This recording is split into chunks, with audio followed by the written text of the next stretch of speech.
So on the topic of classroom management, I do have classes collectively create guidelines at the beginning of a course that we can post and refer to. But this whole discourse of teachers sort of managing student behavior because, X behavior won't be accepted in the real world, that doesn't feel respectful enough for me. First of all, this is the real world. There's nothing unrealistic about the college environment. It requires all the institutional literacies of any human organization. And in the real world, I don't let my friends get away with things. Some people look at these practices and say, well, you're letting your students get away with murder. You're letting them get away with disrespectful behavior. I don't let people get away with things in the real world either. If I'm at a dinner party, if I'm with friends, somebody makes a transphobic comment or a racist comment, I don't let them get away with it, but nor do I scold them with consequences or send them out into the hall either, right? What I do is name it, name what's going on, say, whoa, wait a second, you just said something that sounded transphobic. Is that what you meant? It looks like you made a jab at our buddy at the dinner party. What's going on here? Just sort of clarify the optics and square it with their experience.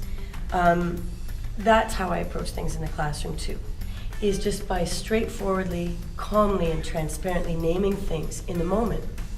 And just like it is with friends at a dinner party, it can be awkward, it can be hard. It's actually a lot easier just to pretend you didn't hear a racist or a sexist comment in your class. But it's worth it to just say, okay, whoa, stop. Did everybody notice how the energy in the classroom just shifted? Because I did, and I'm feeling really adrenalized. And we have to unpack the word that you just said and the impacts of using it in a professional space, because this is a professional space. For the people who are not engaging in problematic or antisocial or aggressive behavior, this is actually a tremendous learning moment for them, because we are preparing people to work in fields like social workers, community workers, ECE, etc., like just everywhere in the world, to be working in environments where people will for sure be acting out. So we have to develop the skills to name things in the moment calmly, without calling people out and without shaming people.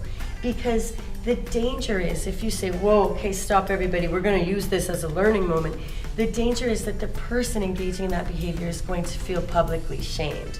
So sometimes it is appropriate to talk to people privately.